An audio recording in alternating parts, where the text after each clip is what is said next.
Student मैं वंदना आप सभी का मोस्ट वेलकम करती हूँ आपके अपने ही चैनल वंदना स्टडी क्लासेस में। बच्चों हम लेकर आ गए हैं त्रैमासिक परीक्षा 2021-22 के लिए आपके कक्षा 12वीं के क्लास 12 के इकोनॉमिक्स यानी अर्थशास्त्र के वेरी मोस्ट इंपॉर्टेंट क्वेश्चन। तो इस वीडियो में हम आपको त्रैमासिक परीक्षा में आने वाले बहुत ही ज़्यादा इंपॉर्टेंट क्वेश्चन बताने वाले हैं जो आपके एग्जाम्स में 80 से 90% तक आने वाले हैं।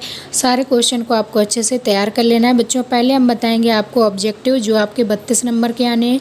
तो 32 अंक पूरे आपको पक्के करने हैं, तो वीडियो में लास्ट तक बने रहिएगा। अगर वीडियो पसंद आए तो वीडियो को लाइक कर लीजिएगा, चैनल को सब्सक्राइब कर लीजिएगा, ज़्यादा से ज़्यादा अपने दोस्तों को फ्रेंड्स ग्रुप में ज़रूर शेयर करिएगा। इसके बाद बच्चों 2 अंक की 3 अंक की रिक्त स्थान सही जोड़े आपको पूरा पेपर इसमें बताने वाले हैं। तो बस वीडियो को लास्ट तक वॉच करना है और ज़्यादा से ज़्यादा अपने दोस्तों को शेयर करना है। ठीक, चलिए बच्चों देख लेते हैं अर्थशास्त्र में आपके कौन कौन से क्वेश्चन इंपॉर्टेंट हैं, आपके एग्जाम्स में आ सकते हैं। तो बच्चों सबसे पहले आपका क्वेश्चन पूछा जाता है, सही विकल्प चुनकर लिखिए। तो आपको राइट आंसर बताना होता है। 4 ऑप्शन दिए रहेंगे, उनमें से राइट आंसर आपको बताना है। अगर बच्चों इसके सॉल्यूशन की पूरी PDF आपको चाहिए तो आप गूगल पर सर्च करिएगा vandanaclasses.com, vandanaclasses.com। वहाँ पर आपको इसकी सॉल्यूशन की पूरी PDF मिल जाएगी। ठीक, तो वहाँ से आप डाउनलोड कर पाएंगे। चलिए देख लेते हैं। पहला क्वेश्चन है आपका, वृष्टि अर्थशास्त्र से में अध्ययन करते हैं। ठीक, तो वृष्टि अर्थशास्त्र में किसका अध्ययन करते हैं? वैयक्तिक आर्थिक इकाइयों का, संपूर्ण अर्थव्यवस्था का, दोनों का, ये ज्वलंत समस्याओं का। ठीक, तो इसका राइट आंसर हो जाएगा आपका वृष्टि जो अर्थशास्त्र होती है उसमें आपका वैयक्तिक आर्थिक इकाइयों का अध्ययन किया जाता है। ठीक, नेक्स्ट क्वेश्चन है आपका सेकंड नंबर, सामान्य बेरोजगारी का अध्ययन किया जाता है। सामान्य बेरोजगारी का अध्ययन किस में किया जाता है? व्यष्टि अर्थशास्त्र में, समष्टि अर्थशास्त्र में, उपरोक्त दोनों में, इनमें से कोई नहीं। ठीक, तो इसका हो जाएगा 8 400 400 400। जी हाँ, क्योंकि अब आपका सवाल मैथ, फिजिक्स, केमिस्ट्री, बायोलॉजी का सवाल हो, तुरंत वीडियो सॉल्यूशन पाएँ सीधे व्हाट्सएप पर। फ़ोन पर डाउट नट का 8 400 400 नंबर सेव कर लीजिए, उसमें चैट ओपन कर लीजिए, फिर जो भी आपके डाउट हो उसकी फ़ोटो खींचें, क्रॉप करें, 5 सेकेंड में उसका सॉल्यूशन मिल जाएगा।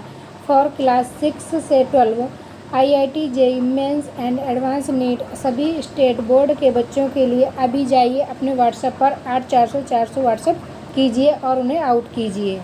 लिंक आपका सामान्य बेरोजगारी का अध्ययन किया जाता है, इनमें से कोई नहीं इसका राइट आंसर हो जाएगा। ठीक, द नंबर उपयुक्त दोनों। इसके बाद देखेंगे तीसरा क्वेश्चन दिया गया है, एक उत्पादन संभावना रेखा चुनावों की सूची को बताती है। यह कथन है किसका? ठीक, एक उत्पादन संभावना रेखा चुनावों को बताती है, ये आपका किसका कथन है? FH नाइट का, रॉबिन्स का, सैमुअल्सन का, बोल्डिंग का। ठीक, तो इसका राइट आंसर हो जाएगा आपका सैमुअल्सन का, सा नंबर। नेक्स्ट क्वेश्चन देखेंगे। नेक्स्ट क्वेश्चन 4 नंबर, उत्पादन संभावना वक्र कितनी वस्तुओं के उत्पादन का सहयोग बताता है? ठीक, तो उत्पादन संभावना वक्र कितनी वस्तुओं के उत्पादन का सहयोग बताता है? 1 4 3 2। ठीक, तो इसका राइट आंसर हो जाएगा आपका 2, द नंबर। चलिए इसके बाद नेक्स्ट क्वेश्चन बच्चों देखेंगे, अर्थशास्त्र में उपयोगिता का आशय। अर्थशास्त्र में उपयोगिता का आशय क्या है? किसी वस्तु की आवश्यकताओं की पूरी करने की शक्ति, आनंद, खुशी, उपादेयता। ठीक, तो इसका हो जाएगा किसी वस्तु की आवश्यकता की पूर्ति करने की शक्ति ही आपकी अर्थशास्त्र में उपयोगिता होती है। ठीक, तो ये आपको कर लेना है। इसके बाद नेक्स्ट है आपका क्वेश्चन नंबर 6 है, वृष्टि अर्थशास्त्र की कोई एक परिभाषा लिखिए। ठीक, वृष्टि अर्थशास्त्र क्या होता है, इसकी कोई एक परिभाषा आपको देना है। अगर बच्चों आपने अभी तक हमारा टेलीग्राम ग्रुप नहीं ज्वाइन किया है तो टेलीग्राम ग्रुप ज़रूर ज्वाइन कर लें, वहाँ आपको उस पूरी सॉल्यूशन की PDF प्रोवाइड की जाती है सभी सब्जेक्ट की, तो जल्दी से आप ज्वाइन कर लीजिए। काफ़ी बच्चों ने ज्वाइन कर लिया, अगर आपने कर लिया है तो बहुत अच्छी बात है, अगर नहीं किया है तो जल्दी से ज्वाइन कर लीजिए। वहाँ आपको ये PDF पूरी सेंड कर दी जाएगी, तो वहाँ से आप आराम से डाउनलोड करके लिख सकते हैं, पढ़ सकते हैं। ठीक, अगर बच्चों आपने अभी तक वीडियो को लाइक नहीं किया तो लाइक ज़रूर कर लें, चैनल को सब्सक्राइब कर लें, अपने दोस्तों को ज़्यादा से ज़्यादा शेयर ज़रूर करें ताकि उनको भी सॉल्यूशन मिल पाए। ठीक, चलिए बच्चों देखते हैं नेक्स्ट क्वेश्चन है आपका, व्यष्टि अर्थशास्त्र को व्यक्तिगत अर्थशास्त्र क्यों कहते हैं। ठीक, तो ये आपका अथवा में क्वेश्चन पूछा जा सकता है कि व्यष्टि अर्थशास्त्र की परिभाषा एक देनी है। इसके बाद आपका व्यष्टि अर्थशास्त्र को व्यक्तिगत अर्थशास्त्र क्यों कहते हैं, तो इसका आंसर हो जाएगा बच्चों प्रोफेसर मोल्डिंग के अनुसार व्यष्टि अर्थशास्त्र विशेष पर फर्मा विशेष परिवारों, व्यक्ति कीमतों, मजबूरियों, व्यक्तियों, उद्योगों तथा विशिष्ट वस्तुओं का अध्ययन करता है। अर्थात व्यष्टि अर्थशास्त्र के भागों से संबंधित है। यह अर्थशास्त्र के व्यक्तिगत एक कानून का अध्ययन करता है, इसलिए व्यष्टि अर्थशास्त्र को व्यक्तिगत अर्थशास्त्र भी कहते हैं। ठीक, वेरी मोस्ट इंपॉर्टेंट क्वेश्चन है सारे आपके एग्जाम्स के लिए, तो पूरे क्वेश्चन आपको अच्छे से तैयार कर लेना है। अर्थव्यवस्था से क्या आशय है, अर्थव्यवस्था क्या होता है, अर्थव्यवस्था से क्या आशय है, पूरी परिभाषित करना है आपको। अर्थव्यवस्था वह प्रणाली जिसके अंतर्गत आर्थिक क्रियाओं का संचालन होता है। अर्थव्यवस्था एक ऐसी प्रणाली है जिसमें मानव अपनी आवश्यकताओं की पूर्ति के लिए साधनों के सही शोषण एवं व्यवहार की व्यवस्था करता है। Professor SJ. ब्राउन के अनुसार अर्थव्यवस्था से आशय एक ऐसी प्रणाली है जिसके द्वारा लोग जीविका प्राप्त करते हैं। ठीक, तो अर्थशास्त्र क्या होता है, अर्थव्यवस्था क्या होती है, तो अर्थव्यवस्था की पूरी परिभाषा आपको दे देना है। ठीक, नेक्स्ट क्वेश्चन देखेंगे बच्चों, आर्थिक समस्या को परिभाषित कीजिए। आर्थिक समस्या क्या होती है, इसको परिभाषित करना है। प्रोफेसर लेफ्टिविच के अनुसार आर्थिक समस्या का संबंध वैकल्पिक मानवीय आवश्यकताओं में सीमित साधनों का प्रयोग करने और इन साधनों का इस दृष्टि से उपयोग करने से है कि आवश्यकताओं की अधिकतम संतुष्टि संभव हो सके। ठीक, तो वेरी मोस्ट इंपॉर्टेंट क्वेश्चन है, आपको तैयार कर लेना है। नेक्स्ट है क्वेश्चन नंबर 9, उत्पादन संभावना वक्र की मान्यताएं बताइए। उत्पादन संभावना वक्र की मान्यताएं बताना है आपको, तो इसका बच्चों आंसर आपको तैयार कर लेना है। उत्पादन संभावना वक्र की मान्यताएं इस प्रकार से दी गई हैं। इनमें यह भी मान लिया जाता है कि उत्पादन की तकनीकी स्थिति दी गई है, अर्थात इसमें कोई परिवर्तन नहीं होता।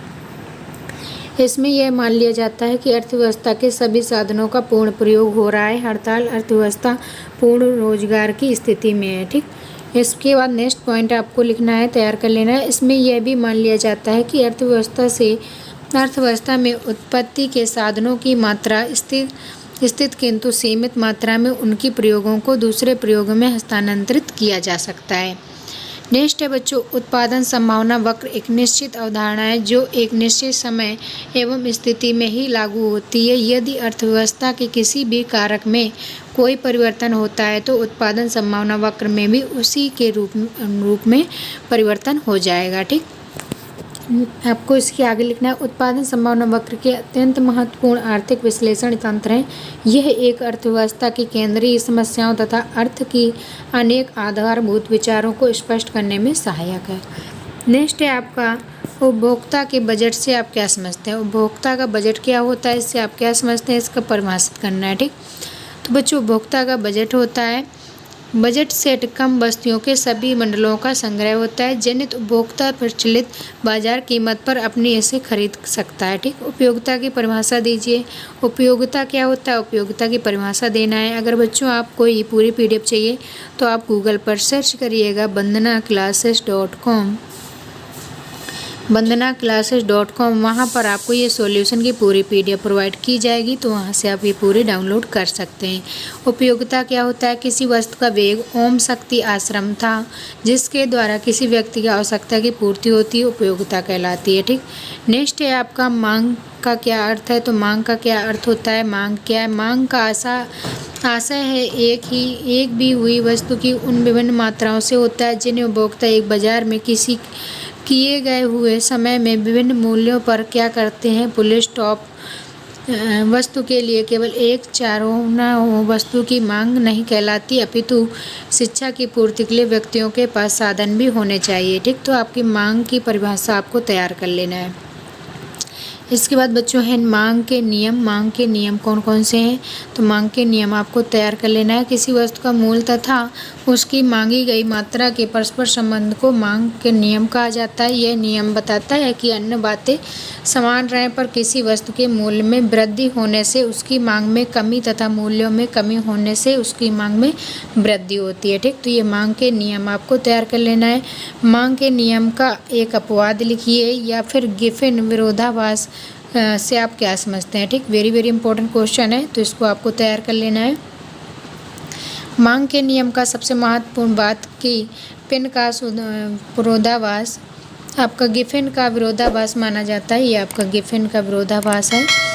निम्न कोटि की वस्तुओं को ज्ञापन वेस्ट में कहा जाता है, जैसे देसी घी की तुलना में डालडा की तुलना में बाजरा आदि। इन बस स्टैंड बस मांग का नियम लागू नहीं होता, अर्थात इन वस्तुओं की कीमत कम होने पर भी इनकी मांग वृद्धि नहीं होती। ठीक, तो ये आपको केवल क्वेश्चन देख लेना है, आंसर काफ़ी मिसप्रिंट है, तो ये आपको क्वेश्चन देख लेना है और अपने तैयार कर लेना है। ठीक, तो ये आपके क्वेश्चन बहुत ही ज़्यादा इम्पोर्टेंट है, तो सारे क्वेश्चन आपको एक बार ज़रूर पढ़ लेना है। ये देखिए सारे क्वेश्चन आपके वेरी मोस्ट इम्पोर्टेंट हैं, तो ये सारे क्वेश्चन आपको टेलीग्राम ग्रुप पर भी मिल जाएगी पूरी PDF। तो अगर आपने टेलीग्राम ग्रुप नहीं ज्वाइन किया है तो बच्चों जल्दी से ज्वाइन कर लीजिए, वहाँ आपको पूरी सॉल्यूशन की PDF मिल जाएगी। अगर आपको पूरी PDF डाउनलोड करना है तो आप साइट पर जाइए bandhanaclasses.com, आप जैसे सर्च करेंगे वहाँ आपको पूरा सॉल्यूशन मिल जाएगा सभी सब्जेक्ट का। चलिए मिलेंगे नेक्स्ट वीडियो में, तब तक के लिए bye bye, thanks for watching.